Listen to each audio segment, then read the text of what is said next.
नमस्कार, मैं मनीष स्वागत करता हूँ आपका अपनी इस यूट्यूब चैनल पे।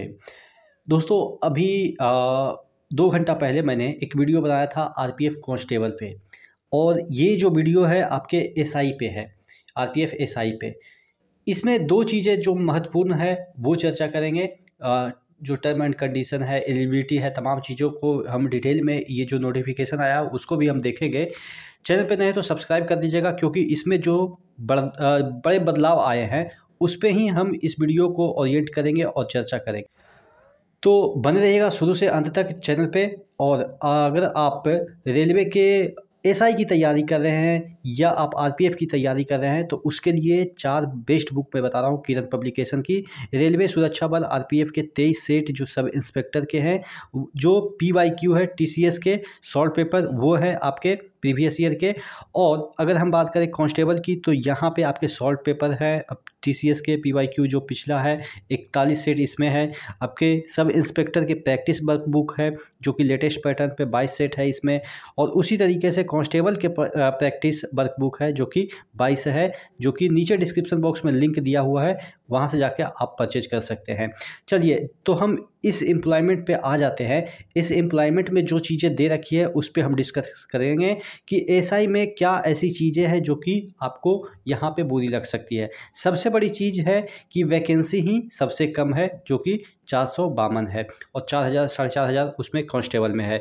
तो अब सबसे बड़ा मुद्दा ये है कि इस बार जो चीज़ें दी गई है कि आपका जोन का कोई गारंटी नहीं है, जोन का कि कौन से जोन में आप जॉब करेंगे पहले खुद डिसाइड करते थे। एसएससी में भी ऐसा ही होता है कि वहाँ पे जोन की जगह की कोई गारंटी नहीं होता है कि आप साउथ में जॉब करेंगे या नॉर्थ में करेंगे कि या अपने होम जगह पे जॉब करेंगे। ऐसा कुछ भी एसएससी में गारंटी नहीं होता है। अभी रेलवे में ऐसा गारंटी था, पिछला जितने भी नोटिफिकेशन अभी एएलपी टेक्नीशियन वगैरह के निकले उसमें ये पता है कि आप कौन से जोन में जॉब करेंगे। लेकिन इस वैकेंसी में आप आरपीएफ की देखिएगा तो न कांस्टेबल में है ना ही एसआई में है। इसके पीछे का वजह ये हो सकती है कि आप जिस तरीके से वैकेंसी दे रहे हैं 452 वैकेंसी है।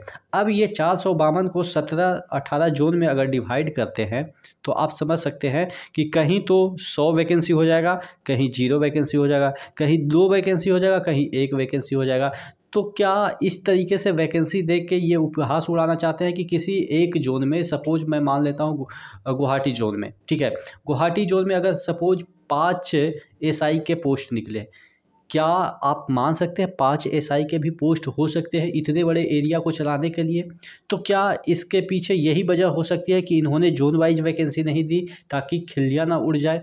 क्योंकि पहले एक जोन में ही कम से कम तो इतना होता था, कम से कम की मैं बात कर रहा हूँ, कम से कम समझ सकते हैं इतना वैकेंसी एक जोन में, और सबसे कम जिसकी वैकेंसी होती थी उसमें इतनी होती थी, और ये पूरा इंडिया की वैकेंसी है। तो अब इसमें सबसे बड़ी दुविधा ये है कि क्या आपके ज़्यादा नंबर आएंगे तो आपको चॉइस मिलेगा कि आप कहाँ पे जाना जॉब करना चाहते हैं, क्या रैंडमली वो कहीं पे भी आपको फेंक देंगे, कि इस तरह की जो तमाम कौतूहल आपके मन में बन रहा होगा, जो कि हम समय के साथ आपको अगले वीडियो में, उसके अगले वीडियो में, यानी कि 1-2 दिन में सब चीज़ आपको क्लियर कर देंगे। एक डाउट, एक पॉइंट हम सब क्लियर कर देंगे। फिलहाल आप ये मान के चलिए कि अब से आप कोई भी जोन आप सेलेक्ट नहीं कर सकते, आरपीएफ एसआई हो या कांस्टेबल में। क्या इसी तरह की चीज़ें आपके एनटीपीसी में आने वाली है? क्या इसी की तरह की चीज़ें आपके ग्रुप डी में आने वाली है कि पहले एग्ज़ाम हो जाएगा फिर जोन बाद में आपके मार्क्स बेसिस पे हो?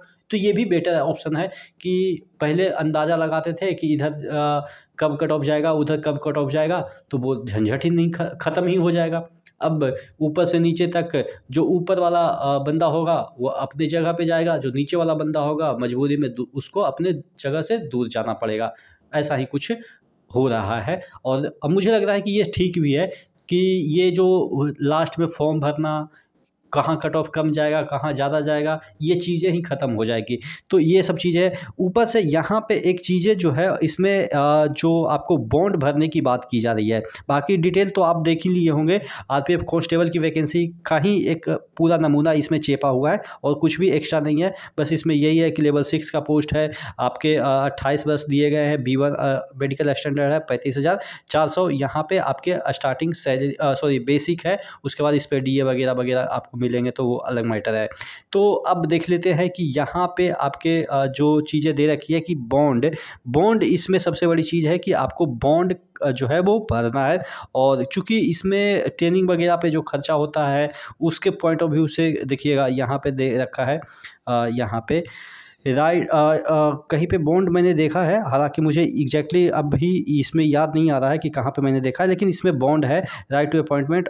देखिएगा, selection bye RRB does not confer upon candidate any right of appointment, यानी कि सिलेक्शन अगर हो जाता है तो आपका अपॉइंटमेंट हो या ऐसा कोई ज़रूरी नहीं है, बस ये इसमें कहने की वाली बात है। लेकिन ऐसा कभी होता नहीं कि सिलेक्शन होने के बाद आपका अपॉइंटमेंट नहीं होता। हालांकि कुछ एक केस में देखे होंगे कि बहुत सारे लोग प्रदर्शन करते रहते हैं कि सिलेक्शन हो गया, अभी तक अपॉइंटमेंट नहीं दिया है, तो उसके पीछे की वजह अलग होती है कि हो सकता है कि सीटें खाली नहीं हो, तो सीटें खाली जब तक नहीं होगी तब तक आपको जो है वो अपॉइंटमेंट नहीं देंगे। तो इस तरह के जो चीज़ें हैं, ठीक है। तो अब टोटल कहने का मतलब आप समझ गए होंगे कि एक तो इसमें बॉन्ड है, बॉन्ड का ये नहीं दे रखा कि कितने रुपए का बॉन्ड है, लेकिन हाँ जैसे आप बहुत सारे एलपी में जाते हैं तो बॉन्ड भराता है, टेक्नीशियन में जाते हैं तो बॉन्ड भराता है, उसी तरीके से आप एसएम में जाते हैं तो बॉन्ड भराता है। तो उसी तरीके से इसमें भी एसआई में भी आपके बॉन्ड भरने का है। और तो कुछ है नहीं, बस यही 2-3 नए चीज़ें हैं जो कि आपको समझने वाली चीज़ है, ठीक है। तो आशा करते हैं चीज़ें समझ में आई होगी। नेक्स्ट वीडियो में मिलते हैं इसी तरह के इन्फॉर्मेटिव वीडियो के साथ, तब तक के लिए जय हिंद।